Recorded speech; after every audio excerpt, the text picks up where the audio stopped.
Saking Ngawi. Ngawinipun. Saking Babu. Ya Allah. Tak. Mbak Yovika aja ngomong tak krupes lambemu lho Mbak Yovika. Tembung krupes lambene mondol. Enggak wani kene. Sampeyan ngawine pundi? Babu Pak Do. Lah nggih sampeyan babuk endi? Babuke Babuk niku. Sampeyan babuke pundi? Lho kuwi jeneng dusun. Dusun ngen kula Babu. Lah nggih dusune sampeyan kan babuk. Nggih. Lah nggih babuk endi?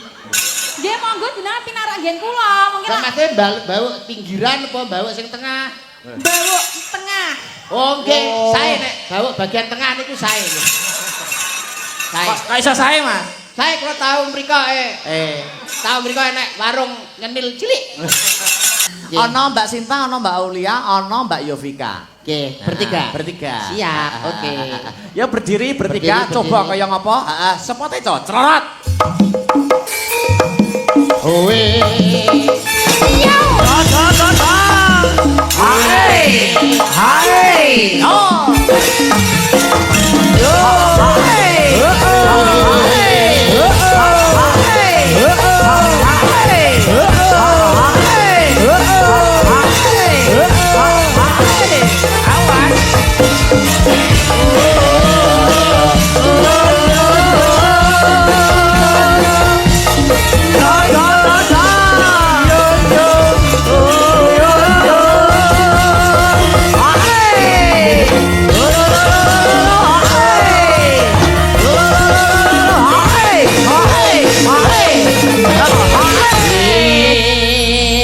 Mas Yudo, Mas Mondo disapa satu-satu dong. Oke, siap. Biar lebih akrab dan biar lebih semangat dengan warga masyarakat yang ada di Grogol, maka akan saya pertanyakan satu persatu mulai dari yang kecil dulu. Oh iya.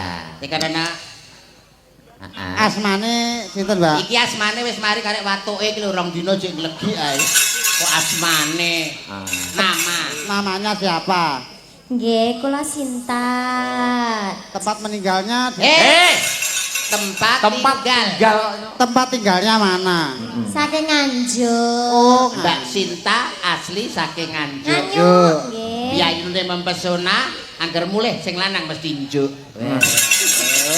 Sinta saking Njuk napa? Njuk dahar. Nganjuk Jajan Nondrowina. Setunggalipun Mbak Sinten menika Mbak Sinten. Nggih, tepangaken kula Aulia. Aulia. Nggih. Dadi damel Aulia. Nggih, kedah ngoten niku. Saking Sidoarjo. Sidoarjo Kota Lumpur Lapindo. Betul sekali. Ya ampun. Pantesan alise kandel. Wong wedok kangger alise kandel mesti liya-liyane kandel. Contone. Dan lain sebagainya. Bisa lah Alia. Saking Sidoarjo nggih. Nggih, leres. Makasih. Sama-sama. Lagi sitok enggak? Oh iki apa? Asmanipun, naminipun. Oh, ijal mik. Nggih, njare pitepangan Pak. Nggih. Dalem Yovika. Mbak Yofi. Mbak Yovika. Damel Y nggih. Nggih. Kula nggih damel Y. Sampeyan wetone napa? Rebo. Rebo apa? Kliwon. Rebo Kliwon, pantese karo Jemah Pon. Lah sebabe napa? Aku lho Jemah Pon. Lah aku lho mah. Mayo wis. Oleh munggatuk gak Ngono ayo Vika nggih. Nggih. Mbak Ika asli saking pundi? Saking Ngawi. Ngawinipun. Saking Babu. Ya Allah. Tak. Mbak Yovika aja ngomong tak krupes lambemu lho Mbak Yovika. Tembung krupes lambene mondol. Enggak wani kene. Sampeyan ngawine pundi? Babu Pak Do. Lah nggih sampeyan babuk endi? Babuke Babuk niku. Sampeyan babuke pundi? Lho kuwi jeneng dusun. Dusun ngen kula Babu. Lah nggih dusune sampeyan kan babuk. Nggih. Lah nggih babuk endi? Nggih monggo jenengan pinarak ngen kula. Mungkin Samate babuk pinggiran apa babuk sing tengah? Babu tengah. Oh nggih, sae nek babuk bagian tengah niku sae. Sae. Kok iso sae, Mas? Sae kula tau mriko tau mriko enek warung ngenil cilik. Lah Apa kuwi? jenengan tindang bawu kok mboten pinarak tenggen kula. Lah pripun pas kula teng nggone mbabuke sampean mboten teng griya Lah jenengan kok mboten WA kula riyen to, Pak? Lah kula mboten gadah WA, gadahe WC kok. Do sampean awake dhewe prai pas gak tanggapan ayo dolan ning Mbah Bu. Ya Mbak Wek mate jeneng desa. Oh, jeneng dusun. Nggih. Oh jari Ngawi ya. Ngawi. Tangga kula Mas. Oh ngaten nggih. Sampe nek dulan-dulan mbok izin karo Om. Iya. Aku iki jarang berpergian ya ning Langsung ning Kopi Tumoro ora. anak rumahan. Anak rumahan. Bertiga ya Bang ya. Bertiga ya. Tumoro ya. Hei. Lagu waktu moro. Apa lagu ini Mas? Seragenan ya. Oke. Wis bebas bertiga apa? Gelo entuk lali janjine entuk ninggal katasan sing seragenan, sing seragenan. Gelo mboten napa-napa. Gelo ya. Oke. Gelo ora dijak.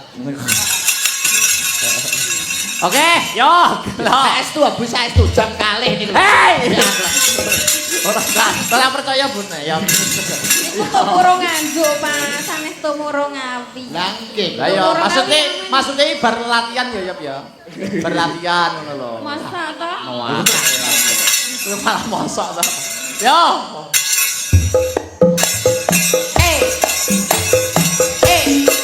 Yo.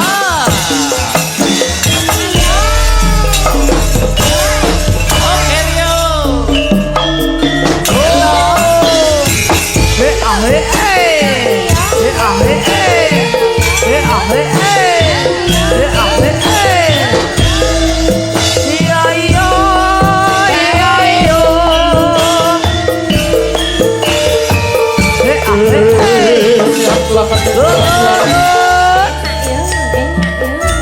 Nanti apa tak bombak.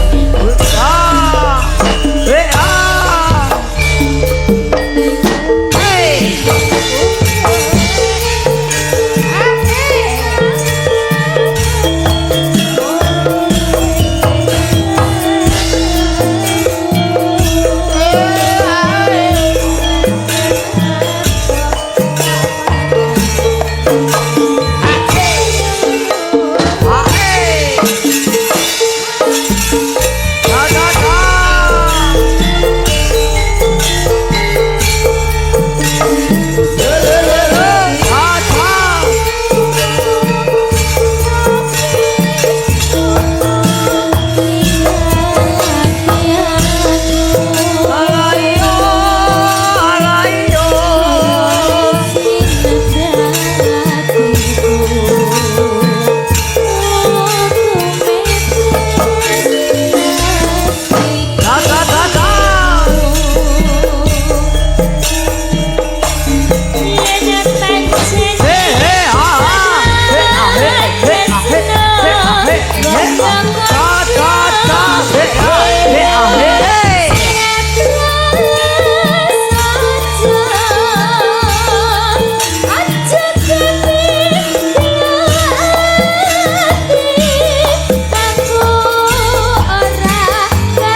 Lindro kanca-kanca. Mas Yuda, Nggih. Mas Mondo, kula kinten sampun sawetawis anggenipun paring lelipur ingkang baku. Mas Yuda ndonga napa, Mas Mondo ndonga napa. Mugi kawilujengan katentreman lan kabahagiaan tansah kajiwa kasarira sedaya warga masyarakat Grogol cinaket ing bagya mulya